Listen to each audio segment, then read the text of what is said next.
जो भी रेसिस्टर है वो सबका सब 4 ओम का है और डायोड लगा हुआ है। और यहाँ पे जो लगी हुई है बैटरी, बैटरी कितने का,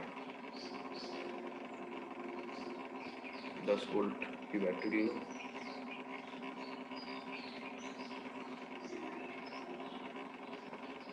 या 20 वोल्ट की बैटरी लो, तो आई करंट कितना होगा निकालना है।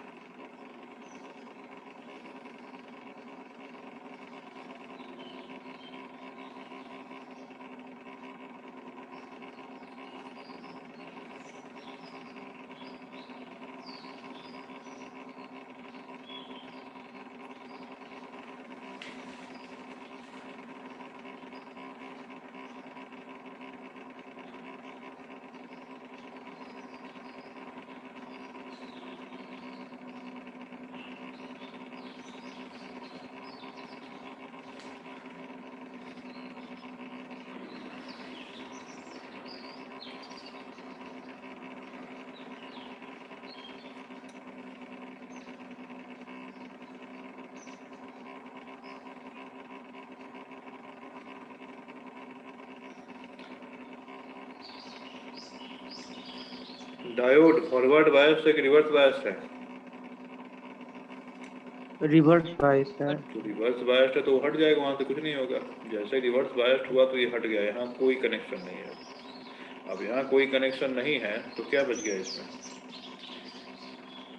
कनेक्शन कुछ ऐसा हो जाएगा, और कनेक्शन कुछ ऐसा हो जाएगा तो ये दोनों क्या हो जाएंगे, सीरीज में कि पैरेलल में?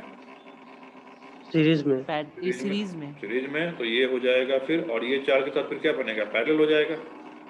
यस सर, और उसके साथ सीरीज। उसके बाद सीरीज में हो जाएगा, तो यहाँ लिखोगे ना, इन दोनों को सीरीज में ऐड करोगे तो 8 आया, इन दोनों को सीरीज में किए तो यस 8 सर। आया, फिर इसके साथ पैरेलल किए तो 4 इंटू 8 बाई 4 प्लस 8 आया, और इसके साथ फिर सीरीज किए तो कितना, प्लस 4 कर दोगे, तो R इक्विवेलेंट की वैल्यू कितनी आएगी सिंप्लीफाई करके? इधर हो गया 32, 32 बाई 12 प्लस 4 कितना, 20/3, यस 20/3 ओम आ जाएगा। तो V इक्वल टू क्या लिखोगे, I into R equivalent, potential जो है ये 20 वोल्ट का है, I इंटू 20/3, ये कट के I की वैल्यू 3 एम्पियर आ गई। जेई का क्वेश्चन।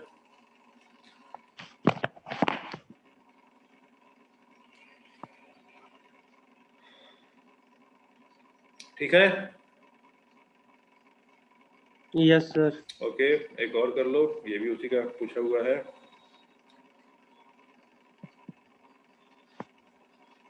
इस तरीके से सर्किट दिया गया है,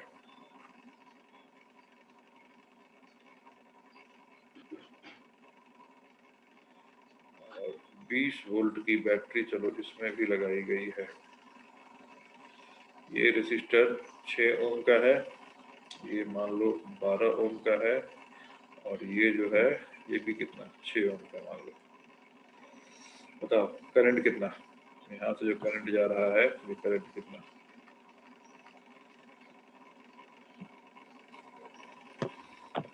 ये डायोड D1 वोल्ट का बैटरी है। हाँ 20 वोल्ट है ये नीचे 20 वोल्ट का है।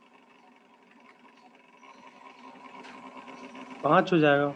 हाँ सही है, बस पहचानना होगा। जब तक ना अलग से बोला जाए तो डायोड आइडियल होगा, तो फॉरवर्ड बायस में प्लेन वायर, रिवर्स वायर में ओपन सर्किट, जैसे 5 एम्पियर है ना। तो ये ऊपर वाला क्या हो जाएगा, ऊपर वाला हो जाएगा फॉरवर्ड बायस्ड, और नीचे वाला क्या हो जाएगा, रिवर्स बायस्ड, क्योंकि इधर हाई पोटेंशियल इधर लो पोटेंशियल हो जाएगा ये। तो आंसर करोगे 5 एम्पियर आ जाएगा।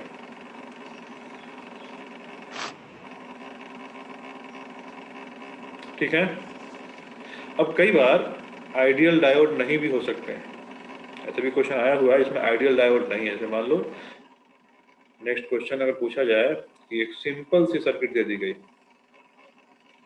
इस तरीके से एक सिंपल सी सर्किट दे दी गई और एक बैटरी लगा दिया गया, तो इसमें क्या बोला गया कि इसमें मान लो बैटरी जो तुम्हारा 4.5 वोल्ट का बैटरी है, ये रेसिस्टेंस जो है ये 50 ओम का रेसिस्टेंस है इसमें लगा हुआ, ठीक है। और ये डायोड है, डायोड की पोटेंशियल बैरियर दी गई है, ठीक है। एज्यूम करना है, assume real diode with potential barrier, with V nought क्या हो जाएगा, पोटेंशियल बैरियर इक्वल टू कितना 0.5 वोल्ट ले लो। तो अब आई कितना होगा ये निकालना है।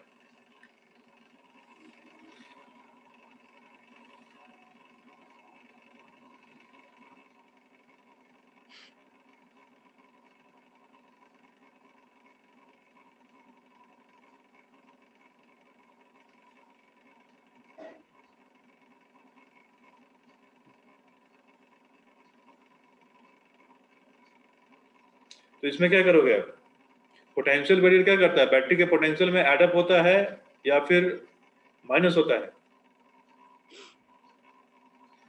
जो बाहर वाली एक्सटर्नल बैटरी है उसके पोटेंशियल में वो पोटेंशियल बैरियर एडअप होगा या फिर उससे माइनस होगा। एडअप हो जाएगा। नहीं, वो डिपेंड करेगा कि डायोड कैसे कनेक्टेड है। फॉरवर्ड बायस है तो Yes. माइनस हो जाएगा और रिवर्स बायस है तो एडअप हो जाएगा। तो यहाँ कौन सा है, डायोड फॉरवर्ड बायस है कि रिवर्स बायस है, ये फॉरवर्ड बायस है। राइट किया। तो यहाँ फॉरवर्ड बायस है तो अब इसके अक्रॉस पोटेंशियल डिफरेंस कितना हो जाएगा, यहाँ से है 4.5 वोल्ट का और यहाँ पे 0.5 वोल्ट से माइनस हो जाएगा। मतलब यहाँ करोगे कि यहाँ इसके कॉरस्पॉन्डिंग एक बैटरी मानोगे, इसके कॉरस्पॉन्डिंग क्या मानोगे आप, बैटरी मानोगे ना। Yes sir. जिसकी जो इसके अपोजिंग मोड में, किससे, इससे अपोजिंग मोड में। सपोर्टिंग मोड में कैसे होता है, दो बैटरी सपोर्टिंग मोड में कैसे होते हैं, दो बैटरी सपोर्टिंग मोड में होते हैं। जैसे मान लो एक बैटरी हमने ऐसे लगा दिया, अपोजिट है उसका टर्मिनल। Yes sir. इस तरीके से लगा दिया। और अपोजिंग मोड में कैसे हो जाएगा, एक हमने ऐसे लगा दिया और दूसरा हमने इस तरीके से लगा दिया। तो ये बैटरी जो होगा उसके अपोजिंग मोड में माना जाएगा। अपोजिंग मोड में माना जाएगा तो इन दोनों को लेके, इन दोनों को कंबाइन करके जब एक इक्विवेलेंट बैटरी लिखोगे उसकी पोटेंशियल कितना 4 वोल्ट होगी कि नहीं होगी। Yes sir. अब जब 4 वोल्ट हो जाएगी तो उसको, अब तुम इस सर्किट को इक्विवेलेंटली तुम ऐसे भी लिख सकते हो। ये सर्किट हो जाएगी, सिंगल बैटरी लगाएंगे, डायोड हटा देंगे और इसको कितना कर देंगे 4 वोल्ट कर देंगे, यहाँ रेसिस्टर रहने देंगे और 50 ओम का रेसिस्टर आ गया। अब V इक्वल टू क्या लगा देंगे IR, तो ये हो गया 4I इंटू कितना 50 आ गया। I की वैल्यू कितनी हो गई 4/50, मतलब कितना हो गया ये 0.008 एम्पियर आ जाएगा। समझ में आया। Yes sir. ओके, चलो एक दो और करते हैं इसमें रियल डायोड पे। जैसे मान लो एक क्वेश्चन दिया गया है इस तरीके से,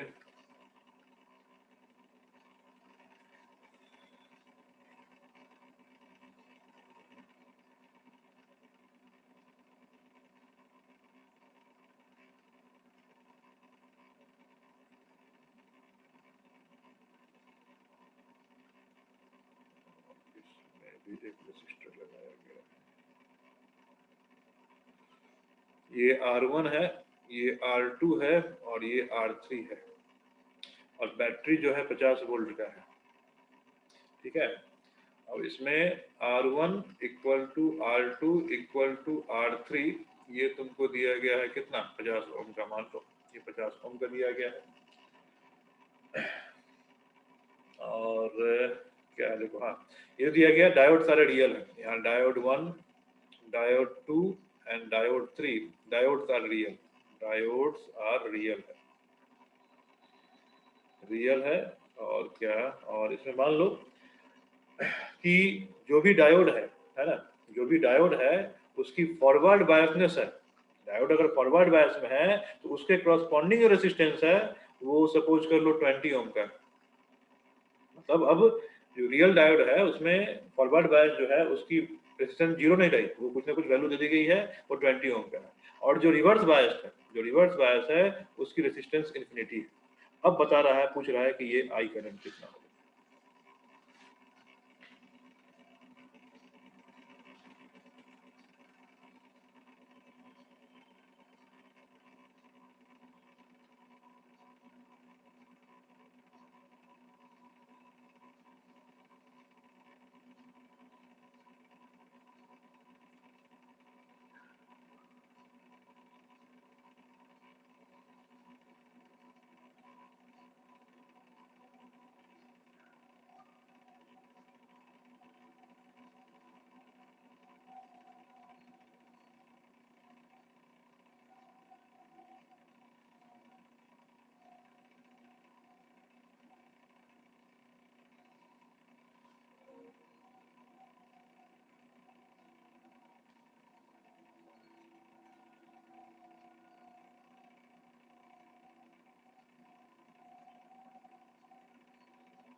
गलत है।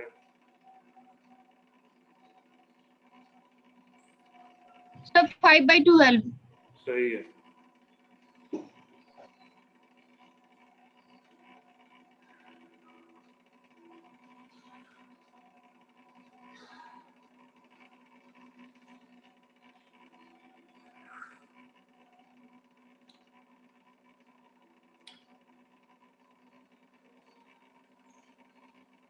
तो इसमें कौन कौन डायोड फॉरवर्ड बायस्ड है और कौन रिवर्स बायस्ड है? Sir D1 D2 forward biased है। फॉरवर्ड है और D1 और ये D2 फॉरवर्ड। हाँ, ये फॉरवर्ड बायस्ड है, ये फॉरवर्ड बायस्ड है और ये रिवर्स बायस्ड है। तो जो रिवर्स बायस्ड होगा उसकी रेजिस्टेंस इन्फिनिटी है, वो क्या बन जाएगा? प्लेन वायर बनेगा कि ओपन वायर बन जाएगा? वो ओपन वायर। Open wire. तो इसको Open. हटा के Open. इसको हटा के यहाँ से ओपन कर दो इसको, मतलब यहाँ सर्किट है ही नहीं। और जो फॉरवर्ड बायस्ड है उस सबको हटा के उसके बदले क्या डाल दो? वहाँ पे एक रेजिस्टर डाल दो। वहाँ पे एक रेजिस्टर डालेंगे तो यहाँ पे एक रेजिस्टर डालेंगे 20 ओम का, और यहाँ पे एक रेजिस्टर डालेंगे 20 ओम का। ये पूरे सर्किट अब किसी काम का है क्या? यहाँ तो करंट जाएगा नहीं ना, No, यहाँ तो sir. क्लोज सर्किट है ही No, नहीं ना। sir. ये तो क्लोज सर्किट है ही नहीं। ये वाला पार्ट तो यहाँ पे आके ब्रेक हो गया ना, यहाँ तो रास्ता है नहीं करंट जाने का, मतलब इसमें करंट का फ्लो होगा ही नहीं होगा। तो इसमें जब करंट का फ्लो होगा नहीं तो इसको हटा दो यहाँ से सर्किट से, और इसको जब सर्किट से हटा दिए तो अब तुम्हारे पास क्या बच गया? तुम्हारे पास 20 ओम का यहाँ पे, 50 ओम का यहाँ पे और 50 ओम का यहाँ पे, ये तीनों रेजिस्टर सीरीज में है। इसके इक्विवेलेंट क्या बन जाएगा? इसके इक्विवेलेंट एक 120 ओम का रेजिस्टर लिखोगे और 50 वोल्ट की बैटरी से कनेक्टेड है, तो V = IR, 50 = I × 120, कट के I की वैल्यू कितनी आ जाएगी? 5/12 एम्पियर आएगी।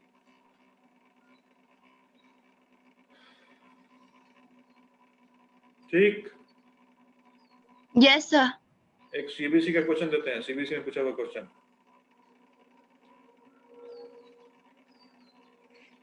अब यहाँ पे real diode, not ideal diode, real diode है। ये सिलिकॉन डायोड है और ये जर्मेनियम डायोड है, और इसके इधर लगा हुआ है 20 ओम का एक रेसिस्टर और इधर लगा हुआ है 20 ओम का रेसिस्टर, और दोनों को इस तरीके से कनेक्ट किया गया है। और यहाँ बैटरी जो लगाई गई है 2.7 वोल्ट की लगाई गई है। आई कितना होगा ये बताना है। अब सिलिकॉन का रियल डायोड एंड जर्मेनियम का रियल डायोड, इसके कहने का मतलब क्या हुआ? रियल डायोड में पोटेंशियल बैरियर होगा कि नहीं होगा? होगा। सिलिकॉन में कितना होता है? 0.3 सिलिकॉन तो सर 0.7 हो जाएगा। 0.7 एंड जर्मेनियम 0.7. 0.3 ऐसे। कहने का मतलब अब यहाँ पे एक बैटरी सपोज की जाएगी, नहीं सपोज की जाएगी? Yes sir. है ना। और अगर फॉरवर्ड बायस में होगा तो बैटरी क्या करेगा? घटेगा, अपोजिंग मोड हो जाएगा। अपोजिंग मोड में हो जाएगा, मतलब जो भी होगा उसको इस बैटरी के पोटेंशियल को कम करेगा, और अगर रिवर्स बायस होगा तो उसको सपोर्ट करेगा। अब यहाँ पे इसको एक बैटरी से तुम क्या करोगे? रिप्लेस करोगे। इस चीज को एक बैटरी से रिप्लेस करोगे, है ना। और वो बैटरी कैसे लिखोगे? मान लो इस तरीके से लिखोगे बैटरी अपोजिंग मोड में, कि नहीं, दोनों का। और इस बैटरी की पोटेंशियल 7 वोल्ट और इस बैटरी की पोटेंशियल कितनी? 3 वोल्ट लिखोगे। और उसके बाद इसमें लगाओगे किरचॉफ रूल। इससे जो करंट आई आया, यहाँ आई बढ़ जाएगा ना I1 में और I2 में। Yes sir. अब यहाँ पे कितने, या तो 2 अननोन ले लो या 3 अननोन ले लो, 3 लूप लोगे। कौन कौन लूप? या फिर 2 लूप से ही काम चल जाएगा। I1 I2 निकालना है तो 2 लूप से 3 लूप से काम चल जाएगा। तो एक तो रिलेशन तुम्हारा I1 = I = I1 + I2 आ जाएगा। एक मान लो तुमने एक लूप ले लिया अंदर वाला, ये A B C D, और इसमें लगा दोगे किरचॉफ रूल। और एक मान लो तुमने P Q, यहाँ पे P Q A D करके ले लिया, उससे I की वैल्यू, I2 की I1 की वैल्यू आ जाएगी और उसको कंप्यूट करके इसको निकाल लोगे। बन जाएगा कि नहीं बन जाएगा? ये बन जाएगी, बना दें? बन जाएगा सर। ठीक है, तो ऐसे भी क्वेश्चन हो सकते हैं, ऐसे भी क्वेश्चन हो सकते हैं, तो वैल्यूज भी उसकी याद रखनी पड़ेगी। ये वाला बना दे सर। हाँ आया था सर, तो ऐसा नहीं आया था। हाँ, आया हुआ है उसमें सीरीज। तीन हाँ असिस्टेंस लगा हुआ था। हाँ, ऐसे क्वेश्चन आ सकते हैं उसमें। आज क्रिकॉफ तो नहीं लगा लोगे इसमें? अगर तुमसे ऐसा क्वेश्चन, इसको हटा के हम ये क्वेश्चन पूछ दें, इसको हटा के हम ऐसा क्वेश्चन पूछ दें, यस सर हो जाएगा। ये 0.7 वोल्ट की बैटरी, ये 0.3 वोल्ट की बैटरी, ये 2.7 वोल्ट की बैटरी, ये 20 ओम का और 10 ओम का, 20 ओम का। अब इसमें कितना करंट, इसको निकालने में कोई दिक्कत? नो सर हो जाएगा। हो गया, बस वही काम करना है। सिंपली फॉरवर्ड बायस्ड है, उसका कुछ ना कुछ पोटेंशियल वैल्यू लिखना है, और रिवर्स बायस्ड का तो बैटरी क्या हो जाएगा वहां पे, उसकी रेजिस्टेंस क्या हो जाएगी, उसकी रेजिस्टेंस इन्फिनिटी हो जाएगी, वो सर्किट ही वहां नहीं रहेगा, Yes, sir. ओपन सर्किट हो जाएगा वो। ठीक है, तो ये ऐसे कुछ बेसिक क्वेश्चन ऐसे इसमें रह सकते हैं। तो ये जो मैंने अभी पूरी बातें बताई, वो सारी की सारी बातें in terms of, in regarding of diode ध्यान में रखना पड़ेगा। तो सेमीकंडक्टर समझ लो, आधा पोर्शन जो है तुम्हारा करीब करीब खत्म हुआ है। लॉजिकली पहले ही बता चुके हैं, तो आधा क्या मतलब 60 to 20% पोर्शन खत्म है। अब इसमें यही जो पीएन जंक्शन डायोड है, इसी की कुछ और कहानी आगे है, इसका एप्लीकेशन। इस पीएन जंक्शन डायोड को रेक्टिफायर की तरह इस्तेमाल किया जाता है। नाम सुने हो रेक्टिफायर का कि नहीं?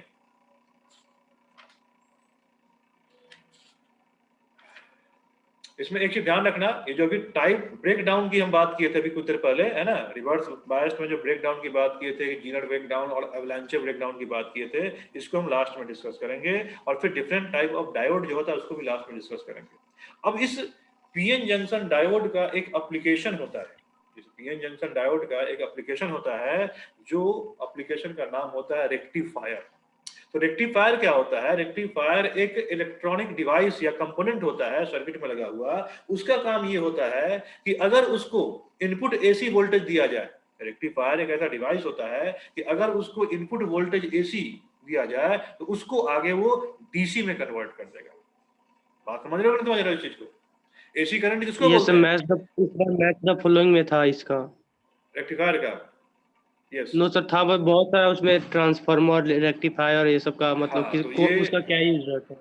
हाँ, तो यही उसका ये रेक्टिफायर। तो रेक्टिफायर का मेन काम होता है अल्टरनेटिंग करंट को डायरेक्ट करंट में कन्वर्ट करना।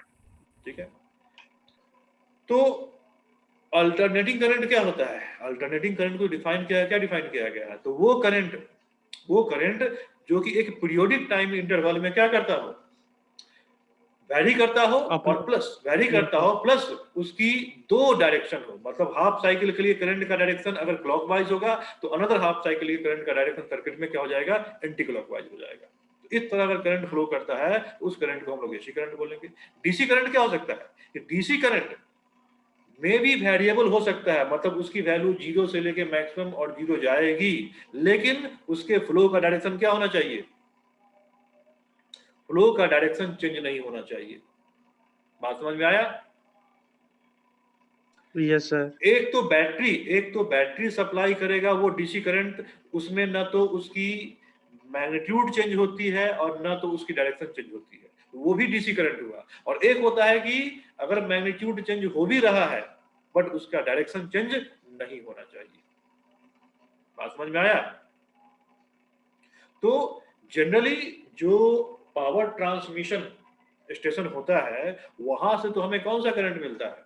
एसी करंट मिलता है। लेकिन जब वो हाउस होल्ड में सप्लाई होता है, तो हाउस होल्ड में बहुत सारे ऐसे डिवाइसेज लगे होते हैं, या फिर जो हम पर्टिकुलर डिवाइस, एक पर्टिकुलर डिवाइस की बात कर लें, जैसे टीवी की बात कर लें, फ्रिज की बात कर लें, एसी, मोबाइल की बात कर लें, उस समय क्या होता है कि उसके अंदर बहुत सारे ऐसे कंपोनेंट होते हैं जिनको फर्दर एसी या डीसी चाहिए होता है।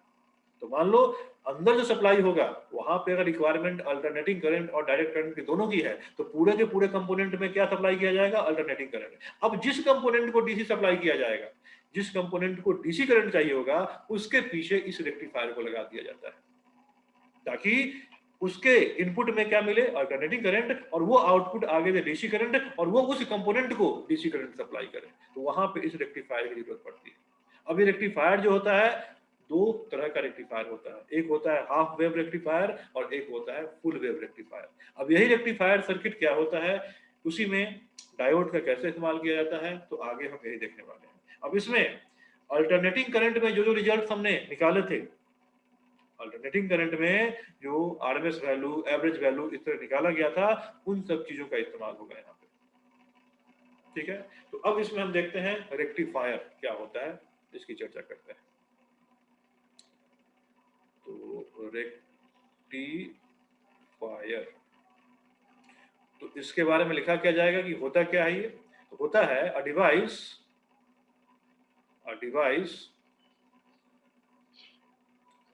which is used to convert alternating current to direct current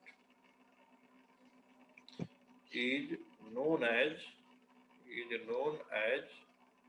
rectifier। और इस प्रोसेस को रेक्टिफिकेशन बोला जाता है। And the process of conversion is known as rectification।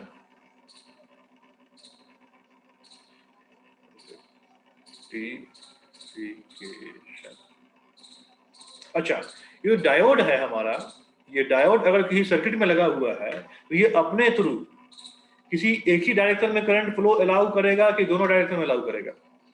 जैसे मान लो इस सर्किट में मैंने ये डायोड लगा दिया,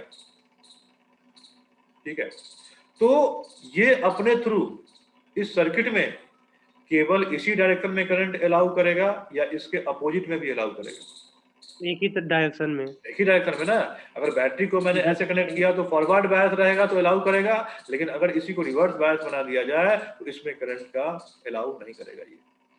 तो डायोड जो होता है, डायोड इसको बोलते हैं यूनिडायरेक्शनल डिवाइस। डायोड जो होता है ये यूनिडायरेक्शनल डिवाइस होता है। तो डायोड चूंकि यूनिडायरेक्शनल डिवाइस होता है इसीलिए इसको रेक्टिफिकेशन में यूज किया जाता है। तो लिखेंगे हम आगे, सिंस डायोड is unidirectional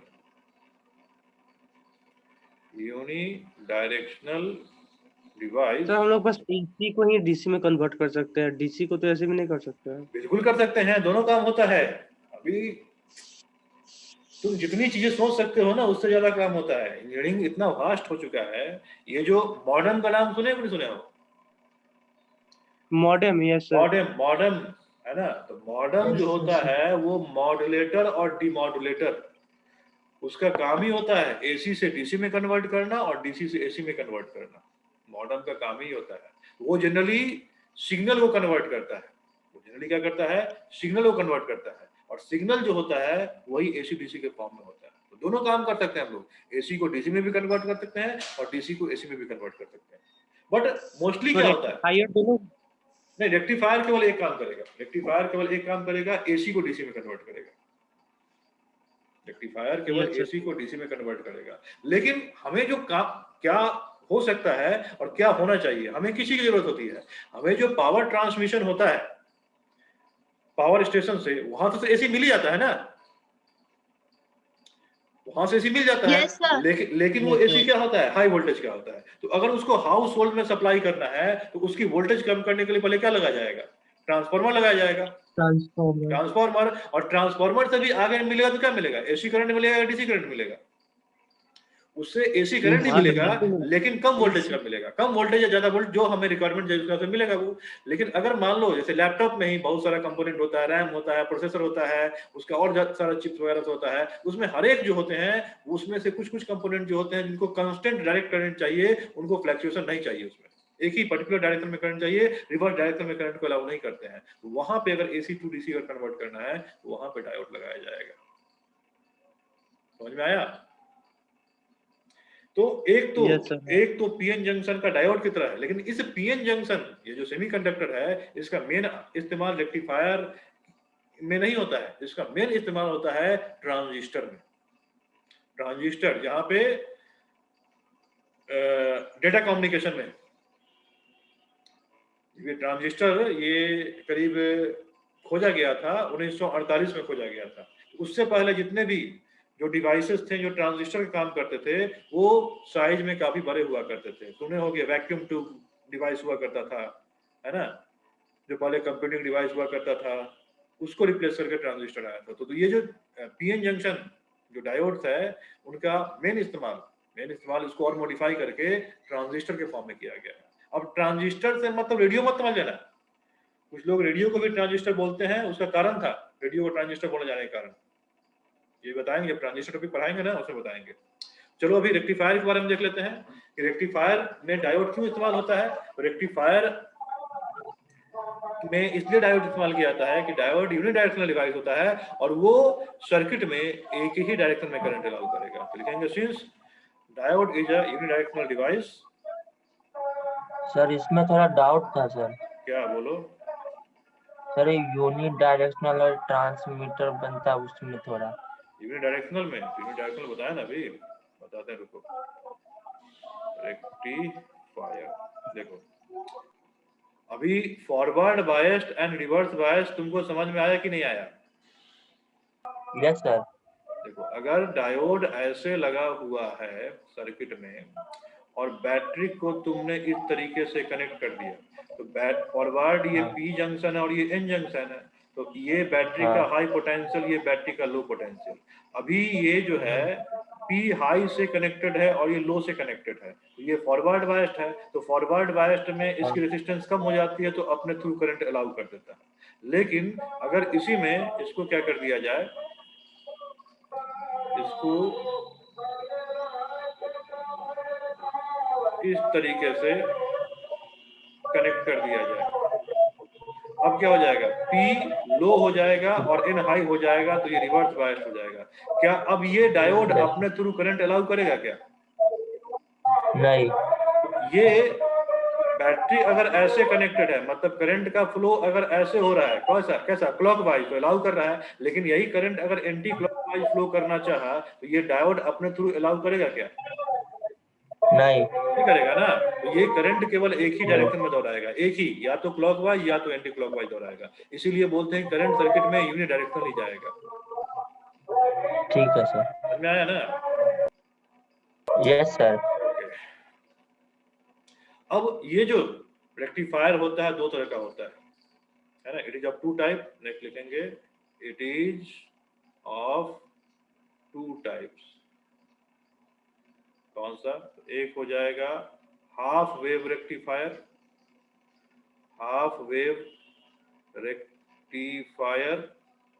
और एक होगा फुल वेव रेक्टिफायर,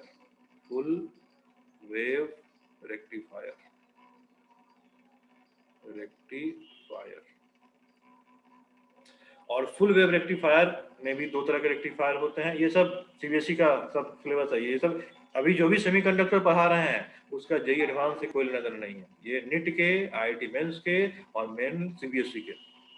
तो इसमें एक और आता है फुल वेव रेक्टिफायर, और एक हो गया इसमें सेंटर टैप्ड रेक्टिफायर हो गया, और एक हो गया ब्रिज रेक्टिफायर। ये तीन तरह के रेक्टिफायर, एक कह लो हाफ वेव रेक्टिफायर, एक full wave centre tap rectifier, और एक फुल वेव ब्रिज रेक्टिफायर। इसके बारे में जानना है। तो हम इसमें शुरुआत करेंगे किसमें? हाफ वेव रेक्टिफायर में। इसका खाली हम इंट्रो पार्ट बता देते हैं, बाकी इसका जो फुल डिस्क्रिप्शन हम कल बताएंगे। तो इसमें हम स्टार्ट करते हैं हाफ वेव रेक्टिफायर।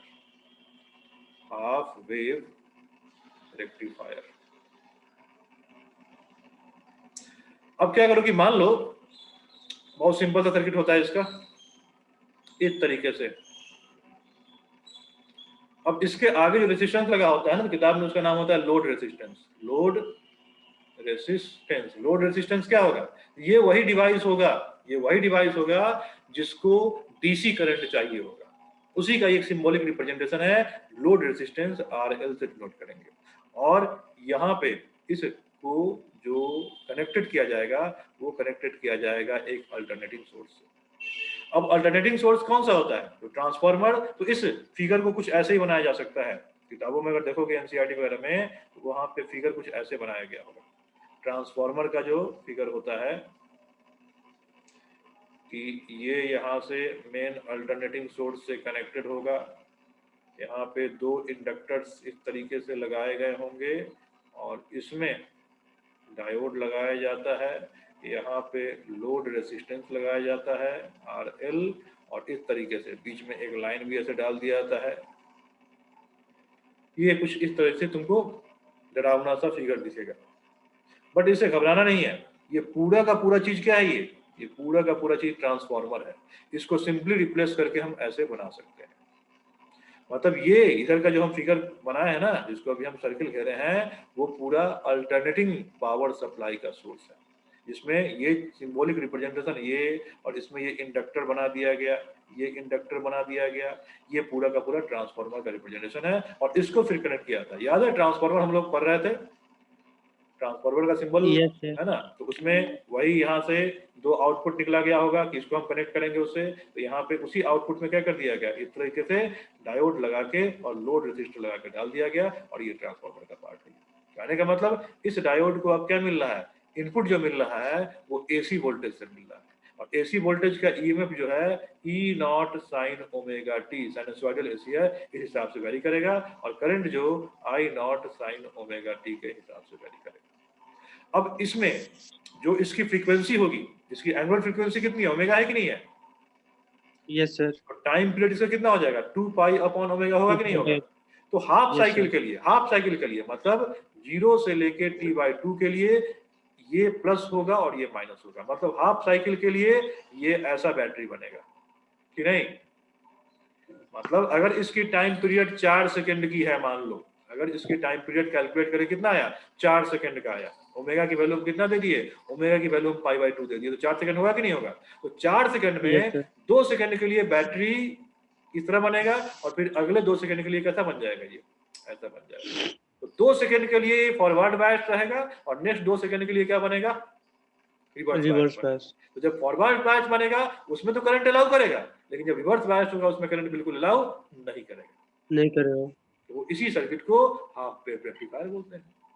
बस हो गया, काम खत्म। समझ में आया? Yes sir. ओके, तो इसका अब फुल डिस्क्रिप्शन जो है अगले क्लास में कर दिया जाएगा। आज यहीं तक।